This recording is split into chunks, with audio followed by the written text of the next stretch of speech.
महाबली हनुमान कलयुग के जीवित देवता कहलाते हैं। इन्हें 10 दिशाओं, आकाश और पाताल का रक्षाकर्ता कहा जाता है। भगवान हनुमान का मात्र नाम लेने से ही बड़े से बड़े संकट और परेशानियां दूर हो जाती हैं। जो भी भक्त प्रभु श्री रामचंद्र के परम भक्त भगवान हनुमान की निस्वार्थ भाव से पूजा आराधना करते हैं, उन्हें कभी किसी कष्ट का सामना नहीं करना पड़ता है। कहा जाता है कि हनुमान जी के केवल नामों के उच्चारण मात्र से ही व्यक्ति सांसारिक सुखों को प्राप्त करता है। हनुमान को बजरंगबली, अंजनी पुत्र, पवन पुत्र, राम भक्त जैसे अनेकों नामों से जाना जाता है। ऐसे में चलिए आज जानते हैं बजरंगबली का नाम हनुमान कैसे पड़ा। पौराणिक कथाओं के अनुसार हनुमान जी का नाम बचपन में मारुति था। एक दिन मारुति नंदन अपनी निद्रा से जागे और उन्हें तीव्र भूख लग गई। उन्होंने पास के एक वृक्ष पर लाल पका फल देखा, जिसे खाने के लिए वे निकल पड़ी। दरअसल मारुति जिसे लाल पका फल समझ रहे थे, वे सूर्य देव थे।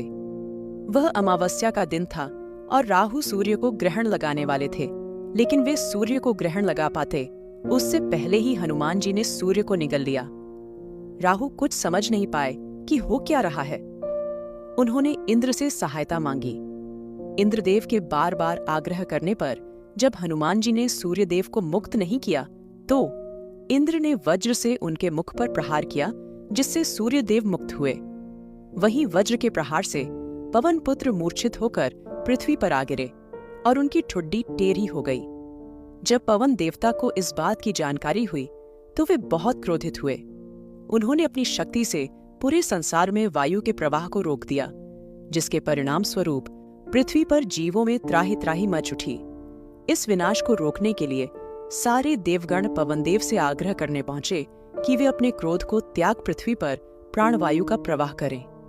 सभी देवताओं ने पवन देव की प्रसन्नता के लिए बाल हनुमान को पहले जैसा कर दिया और साथ ही बहुत सारे वरदान भी दिए।